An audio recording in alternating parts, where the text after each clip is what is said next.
firstly, thank you very much for allowing me to indulge a little on the drum kit. Well, that's the first secret out of the bag. I'm a drummer. And although playing the drums is never going to be a secret, I'm always grateful to my parents for buying me a drum kit 20 years ago, actually now, and allowing me to make a lot of noise. So I thank you again for allowing me to make some noise for you. So yeah, my name is Tim Wilson, and I am indeed a creative action man. I am from Birmingham. And, next slide please. Still out of breath. Use the down button arrow, I think. Oh no. It's always a good start, isn't it? There we go. So yeah, I'm a creative action fan. And contrary to what the title of my talk might actually infer, I am not a hitman, I'm not a spy, but I am Tim Wilson, and I do have about 9 different hats. And I'm part of that happy throng of people known as freelancers. How many freelancers do we have in the audience tonight? Yay, that's good to know. So, who am I? Next slide, please. Still out of breath. I run a business called Creative Knowledge. I set up Creative Knowledge in 2010. Most of my work is within the arts and the creative industries.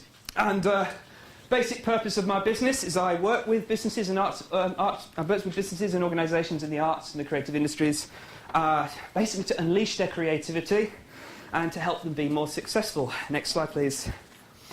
And these are a few of the services which I offer, and more importantly, some of the more current projects which I have. Next slide. And projects that I'm currently involved with include a project that I'm doing with New Art Gallery in Walsall. You may be taken by the words of Dead Day on the right-hand side, and inspired. We're very much inspired by a year-long Damien Hirst exhibition which is going on at New Art Gallery in Walsall at the moment.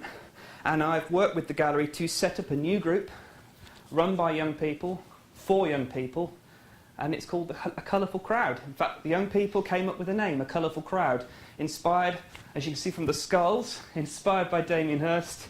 And the idea is the young people come up with the content, they come up with the ideas for the events, they come up with things that they want to learn in terms of life skills. We get professionals in, facilitators to come in and teach them about the kinds of things that businesses want to help with, such as knowing about what is a contract, how do I market myself, what would I like to do, how do I set up a business. And these are for kids aged 16 to 19 in schools and colleges and from youth groups across the town of Walsall.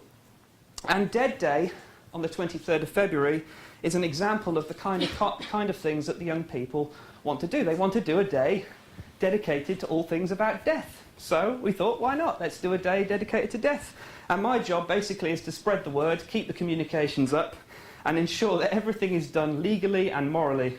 And I'm probably responsible for making them come up with more controversial ideas as well, but that's good. So I'm doing that with the art gallery, but I'm also helping the New Art Gallery in various aspects of their digital marketing and their promotional as well across the gallery. Next slide, please. Simultaneously to that, I'm working with a Lincolnshire-based consultancy called Kind of Digital.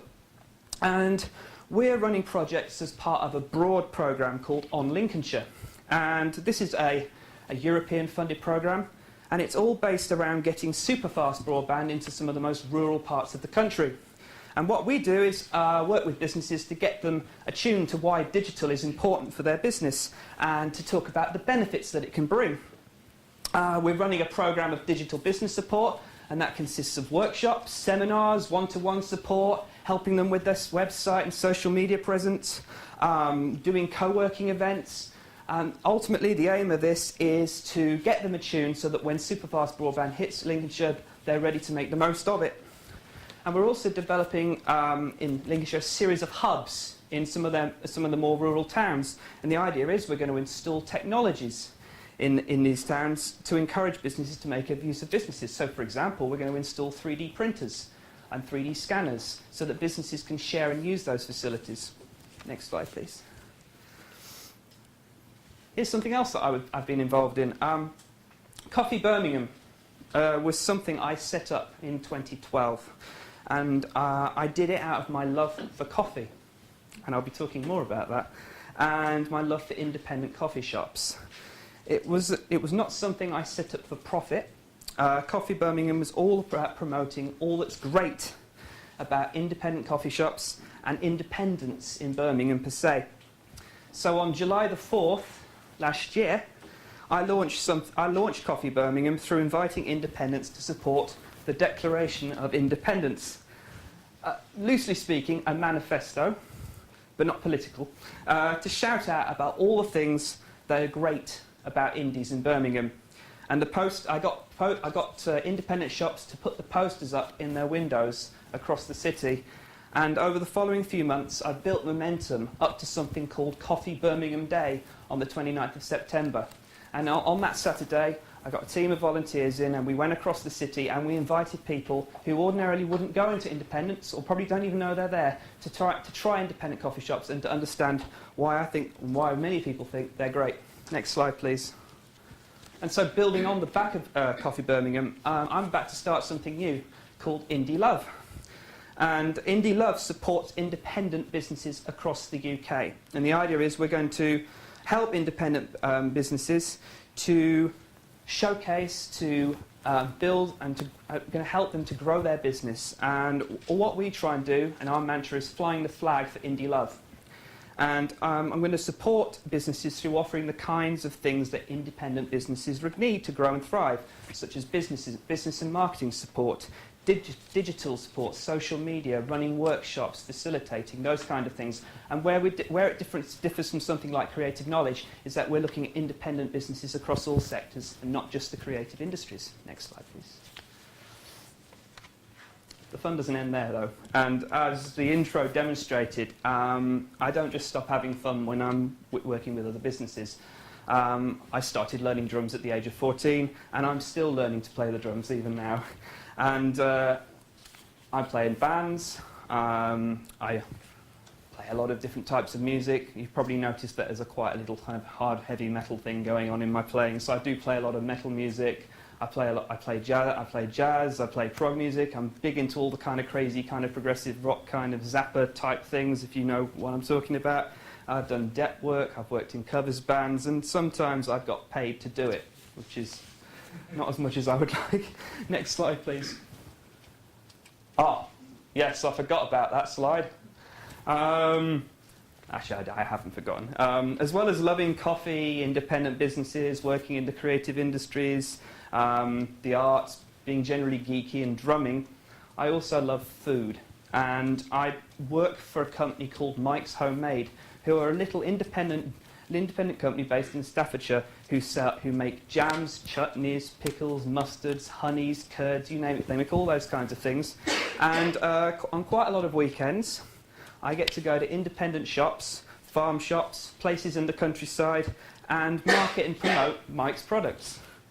How many of you here have heard of the Ludlow Food Festival? Last year, for 2 days, went and set up a stall at Ludlow Food Festival selling the full range of Mike's products, and it was the craziest, most full-on, ridiculous 2 days ever, but it was a lot of fun. And really, working for a jam pickle company marries a lot of my passions, believe it or not. Promoting independent businesses, arranging tasters, going to very cool places, but it also, on a more fundamental level, it allows me to go to another place, away from the city, going into the countryside, getting some fresh air, and be able to get some different perspectives. And I get paid for it, which is even better. Next slide. And this is another side of me. This is my own space. This is Timmy666.com. I'm Timmy666 on Twitter. I won't go into the background of why I'm Timmy666, but if you're an Iron Maiden fan, you probably get the joke.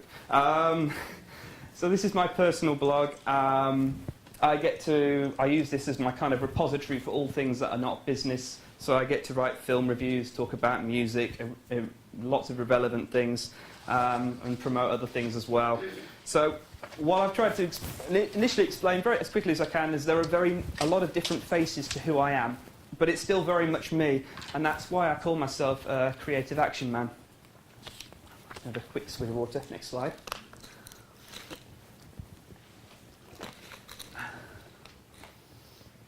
I'm also a failed academic in history, hence this slide is up here.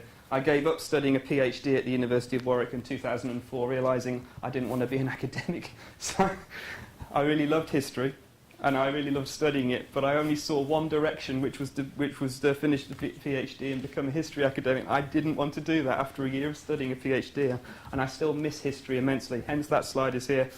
But let's, I roll back to 2009. I left the public sector after working public sector for about 3 or 4 years, and a round of cuts in the public sector forced my hand to doing something which I should have done many years sooner, which was to become a freelance. Next slide. And 4 years ago, I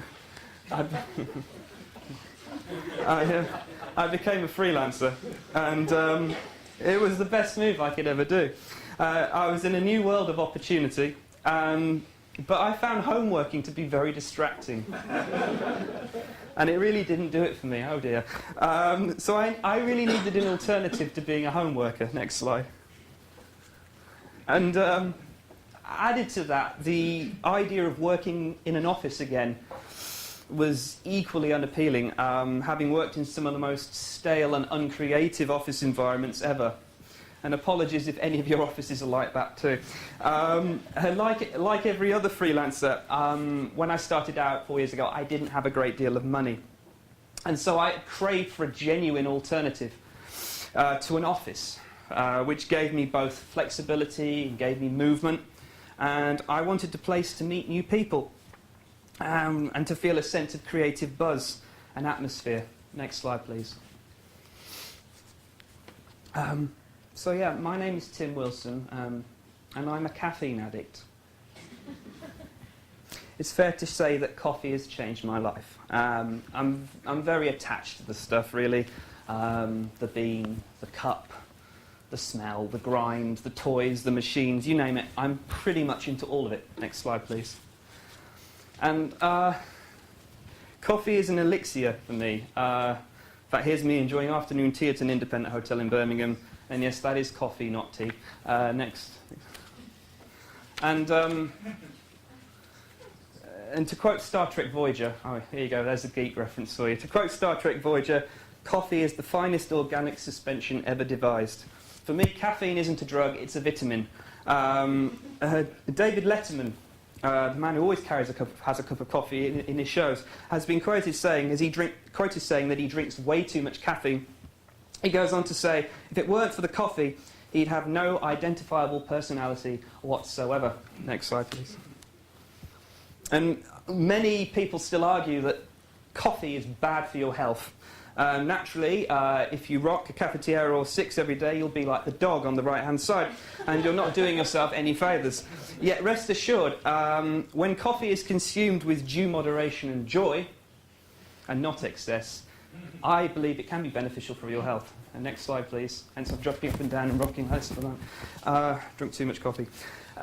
Much has been said about the impact of coffee on health. I myself am surprised at the medical benefits of coffee, as this handy infographic demonstrates. Just going through some of the highlights of this infographic. It reduces the chances of prostate cancer, having a stroke, protects the liver from cirrhosis, reduces the risk of type 2 diabetes. These are all quite some claims. Next slide, please. In fact, I want to mix them. Ooh. Convenient breather. So yes, for me the coffee bean truly rocks, and coffee is a sustainable thing too. Coffee grounds, for example, have brilliant creative uses, so if you creative people out there, listen in. Coffee is great as compost.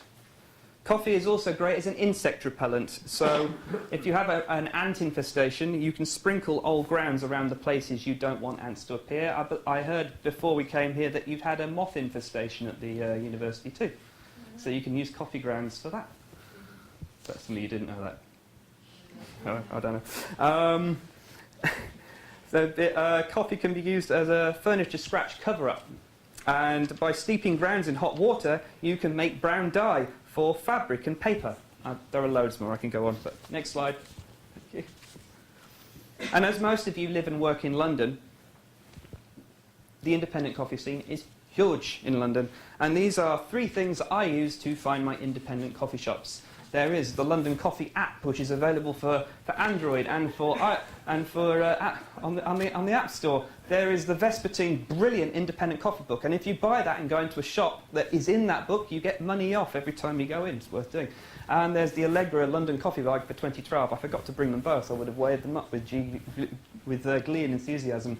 And these things are really useful because when I come down here for meetings, I use it as a convenient excuse for a coffee crawl as well.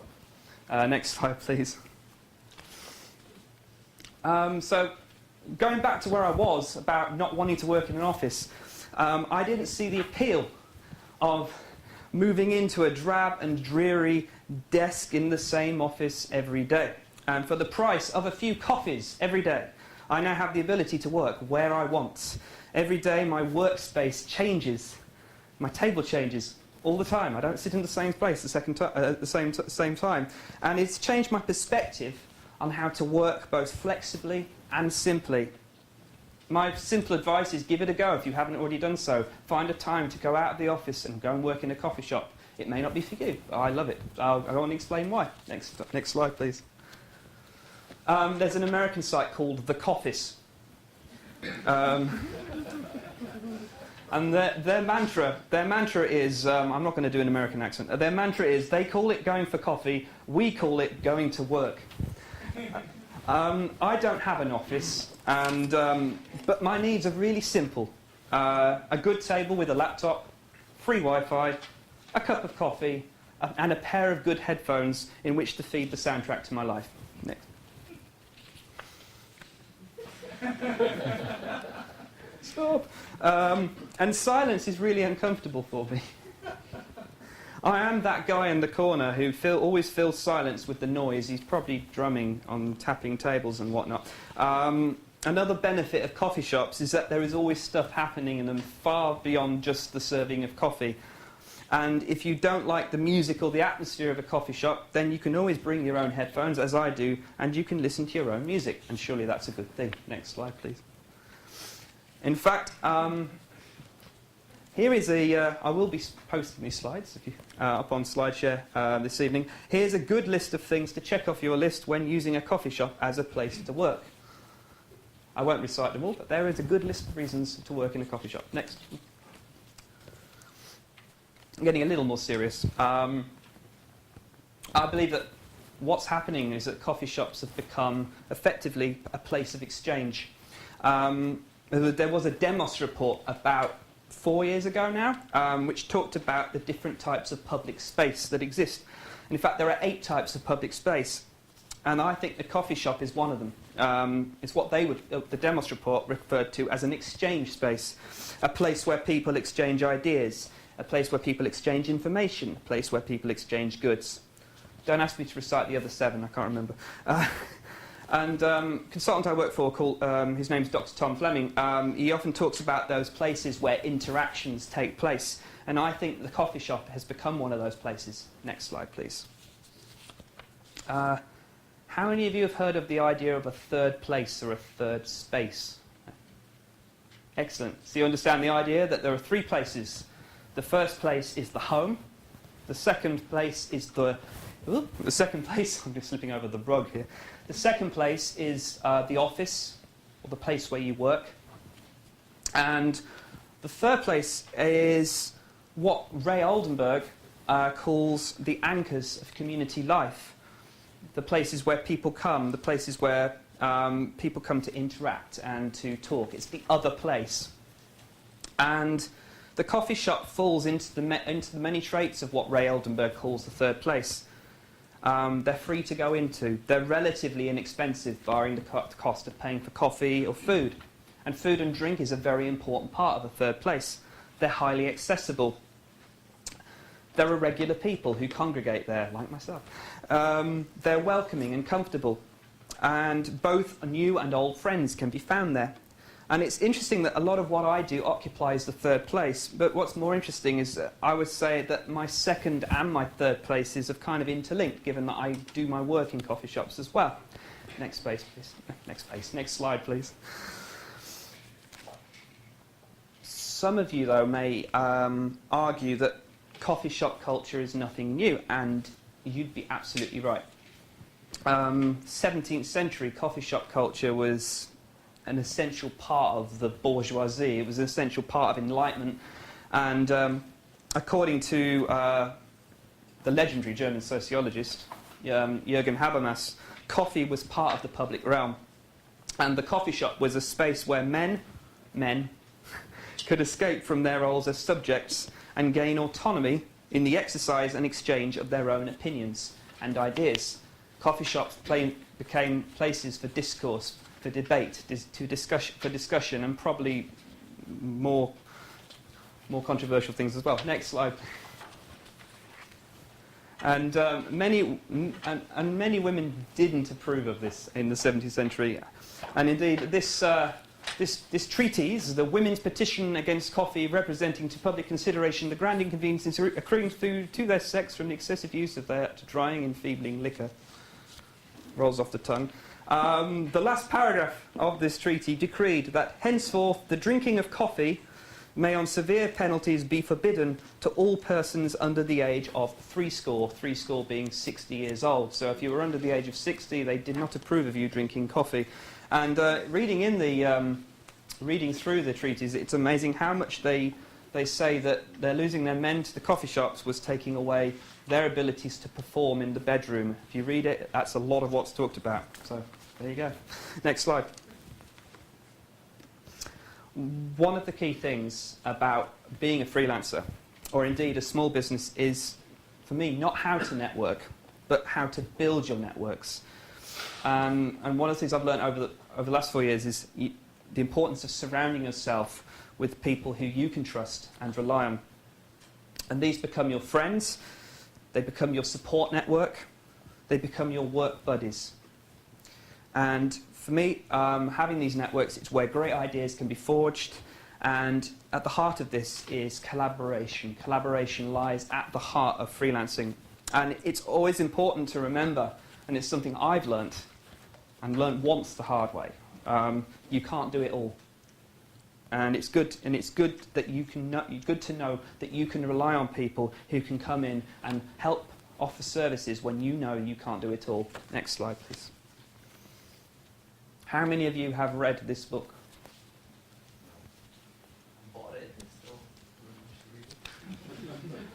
This is a most excellent book. Dale Carnegie's How to Win Friends and Influence People. 80 years on and still essential reading. Dale Carnegie makes a very important point about when you go to networking events, when you talk to people, you're finding out about them. You're not going to talk about yourself, you're finding about who they are and what they do. And I quote, you can make more friends in 2 months by becoming interested in other people than you can in 2 years trying to get other people to be interested in you. And building on this, next slide. Next slide, please. Thank you. I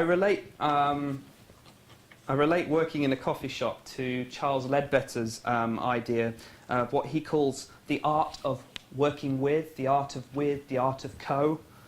I believe very much, and this relates back to why I like working in coffee shops, I believe in open space environments to work. I believe in this idea of a guy called Lloyd Davies. He talks about human scale conversations, honest conversations between people. And I like to work in environments which allow for these interactions to take place. The coffee shop is just one example, and I will talk about some more examples shortly. For me, anything that has open space removes the kind of forced physical barriers that boardrooms, meeting rooms, offices, removes the barriers that those create. There is always a place for meeting rooms and boardrooms, but for me, I like to conduct conversation and conduct my work in very open spaces. Next slide, thank you. And yeah, I go for cute pictures of animals a lot in my As a freelancer, another benefit of working in indie coffee shops is that there are a number of us doing the same thing at any one time. You do, as I've said before, you benefit from working with the talents of other people. You get to share, you get to collaborate, and you get to co-work with other people. Co-working is essential for me as a freelancer. And this is where the unexpected new opportunities and ideas for work can come about. Or you can find the solution to a problem that you were trying to find an answer to. I have a few examples of events or activities I'm going to give now that you can take advantage of, and you can go and meet with people and work together. Next slide, please. How many of you have been to a jelly? Is that one? One? Just one? Okay. Excellent.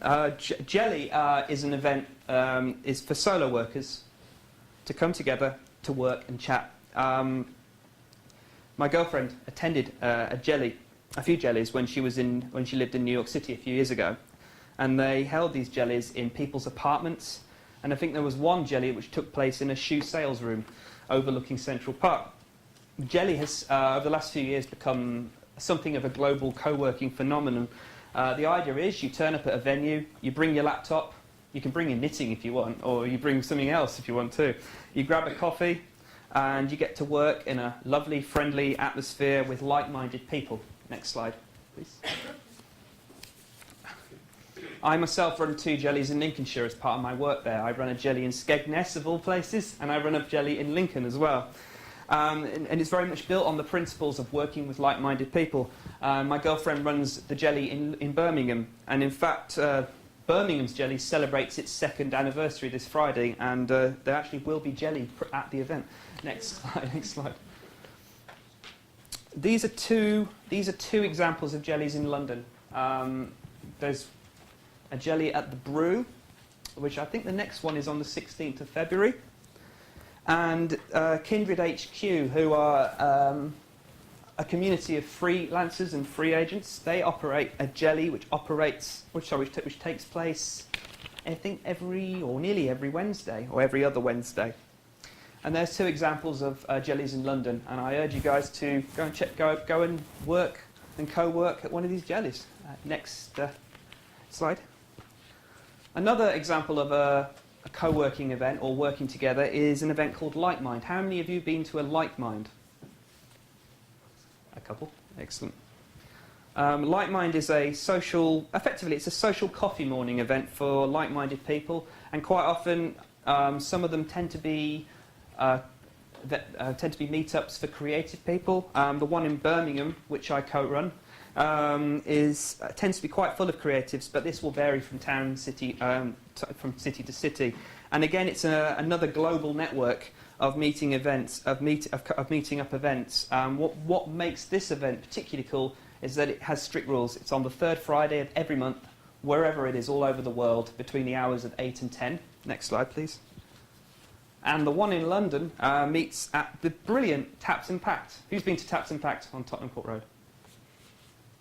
2 people. That's 2 people. That's good.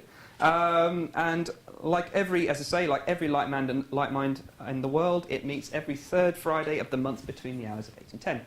Go and check it out. How many of you here have been to Tuttle Club or Social Media Cafe? Another couple of people. Excellent. Social media cafes are another kind of event that I go to meet with like-minded people. They came about a few years ago as a result of a few folk who were pushing around the idea of getting people together on a regular basis who were otherwise hanging out in that kind of cyber social media space. You know, they want to actually meet up and actually find out who was at the end of that Twitter handle. Social media cafes were born, and the one in London is called the Tuttle Club and meets fairly regularly. And since then, it's spawned a number of social media cafes across the UK, of which there's also one in Birmingham. Next slide, please. There are also meetup groups. How many of you here are members of meetup groups? There you go. This is an invaluable tool, an invaluable thing to use if you're looking to find like-minded people and want to meet up and to talk about anything, you know, whether it's you want to practice your language skills with other people, you want to meet up to discuss particular, if you want to join a crafts group or network, you're interested in antiques, or you want to go to the cinema with people, whatever. It's become, again, it's something from the United States which has become global. And if you go on a meetup website and you type in what you're looking for, you'll no doubt find it, especially in London. Next slide. There is a meetup group for everyone. And if you do join up to a meetup group, you get to join you join the mailing list of a meetup organizer. And if you've got a need for a group that doesn't exist, you can easily start one yourself. And for the cost of a few pounds per month, this puts you in control of the type of gatherings you want to plan and the type of people you want to mingle with. Through Meetup, you can build new contacts, and more importantly, you can develop enriched relationships with the people you get to know. Next slide, please. An alternative to the coffee shop is the co-working space. How many of you here are members of co-working spaces? A few of you. Cool. So these are paid memberships. These are co-working spaces where small business owners, freelancers, you name it, go and work in more formal environments. You get the added benefit of shared desk environments, access to meeting room facilities, and you get to work in a professional working environment. And it's a lot cheaper than renting an office. You get things, I think you also get PO boxes and things like that, and basic essentials that you need to run a business. And these are a few examples of co-working spaces in London. I believe you use the Google Hub, don't you? That's right. And there's, just near to here, you've got the Hub at King's Cross, the Hub in Islington, Google Tech Hub. There's loads of these in London, and Kindred HQ, which I recommend too. Next slide, please. And actually, the guys at Kindred actually got wind of the fact I was coming to do this talk tonight. And for you guys, if you want to try a 3 months membership with Kindred HQ, if you drop them an email at that address and tell them I sent you, they're going to hate me now, aren't they? Tell them I sent you, they will get back in touch with you. So just for tonight and just for you guys. Next slide, please.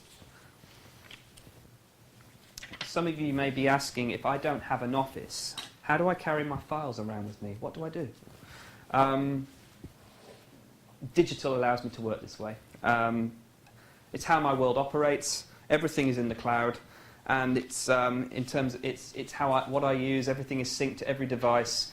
It's very much my world. I have hard copies of my tax returns and things like that, and my receipts, but that is pretty much it. Nearly everything I carry around is in the cloud in some form or capacity.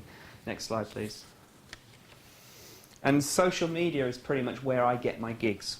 For me, it's at the heart of how to operate these days as a small creative freelancer or business. And it's important to utilise these because, in a sense, what you need to do as a creative or as a freelancer is to shout out about the things you're passionate about and love. And if it earns you a living too, then even better. Next slide. These are just some of the identities that I tweet from.